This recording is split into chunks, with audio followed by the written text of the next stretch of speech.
اور یاد رکھیے شوہر کے دل میں بیوی کی محبت ختم یا کم کیوں ہوتی ہے، اس کی کئی وجوہات ہیں، ان میں سے 3 بڑی وجوہات یہ ہے۔ نمبر 1، زیادہ تنقید۔ آپ نے دیکھا ہوگا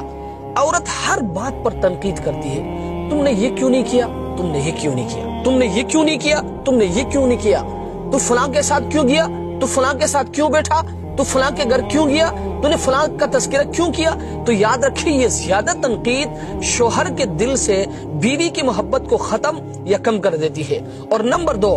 ناجائز مطالبات کی کثرت۔ اب شوہر غریب ہے یا ان کے پاس پیسہ نہیں ہے یا ان کی اتنی طاقت نہیں ہے، اب عورت مطالبہ کرتی ہے میرے لیے فلاں قسم کے کپڑے لے آؤ، میرے لیے فلاں قسم کے کپڑے لے آؤ، میرے لیے فلاں قسم کے جوتے لے آؤ، میرے لیے یہ لے کے آؤ، مجھے لے کے فلاں رشتہ دار کے گھر جاؤ، فلاں رشتہ دار کی شادی ہے مجھے لے کے وہاں چلے جاؤ، فلاں بھائی کی شادی ہے مجھے لے کے وہاں چلے جاؤ، مجھے لے کے فلاں پارک میں گھومنے کے لیے چلے جاؤ، فلاں پارک میں گھومنے کے لیے چلے جاؤ۔ تو یاد رکھیں یہ ناجائز مطالبات کی کثرت یہ شوہر کے دل سے بیوی کی محبت کو ختم یا کم کر دیتی ہے۔ اور نمبر 3، ہر بات پر غصے اور مصیبت کا اظہار کرنا۔ آپ نے دیکھا ہوگا عورتوں کی یہ بھی عادت ہوتی ہے کہ وہ ہر بات پر غصہ کرتی ہے، ہر بات پر مصیبت کا اظہار کرتی ہے۔ شوہر ساری زندگی بیوی کی خدمت کرتا ہے، ایک دم اگر گھر میں تھوڑی سی بات آ جائے تو فوراً عورت کہہ دیتی ہے